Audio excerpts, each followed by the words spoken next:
Hello, in this video we'll learn how to apply pivot. So without wasting any time, go into the data and select the data and go to insert tab, click on pivots from the table or slash range, and then you can select either existing or new. I'll go with the new. Once I click new sheet will appear, sheet 7. We can rename it to output. Now here we have multiple options: filter, column, rows, and values. So in rows I want name of all the students. Let me zoom in. Okay. So now in the columns, I want days. Let it be, yeah. Now in the values, we want Hindi's marks of all the days. Okay. So now I'll get Hindi. If I add English below, now we have English and Hindi both. And if I add Japanese, so now we have all these. So let me fit it into the screen. Just remove the sum of, and also here we'll fast forward it in the video. Okay, now if I fit to screen, now we are getting this data. Okay, so now here we can see we got the data. We can perform a deep dive. Let's suppose I want to run sorting largest to smallest. So we can do that.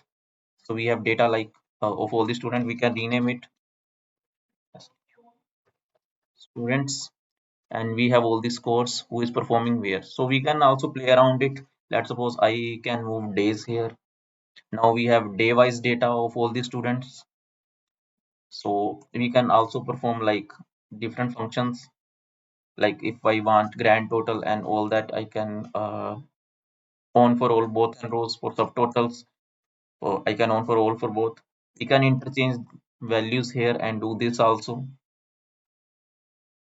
It's up to you how you want the output. And if I want like this data to be more presentable form, I can go to pivot options and go to display and click classical pivot. Again go to pivot options. Now select merge and center the cell with labels and show the error values. We don't have any error values. We click this. Now we can see this is something like readable form. We have so student name Tanya who is performing in Hindi 99 on the first day, 98 and so on. We can also now move data here and there just to see what kind of data and how you want to present it. You want like this. It's depending on person to person. Let's suppose I don't want to share the one student's data with the other because it is a parents teacher meeting. Let's suppose I am selecting Deepak in front of their parent. I can show them their marks, and we can change the color of it like this. Depending upon your requirement, you can do all this. This is the basics of the pivot, how you use pivot and what is the use of it. And we can also change it to twinkle if you want to say, and we can remove the filter. Now this is the total marks of the class. So I'm moving back values here. So now this is something else.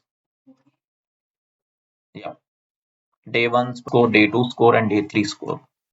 I hope you enjoyed the video. Thank you. Please subscribe.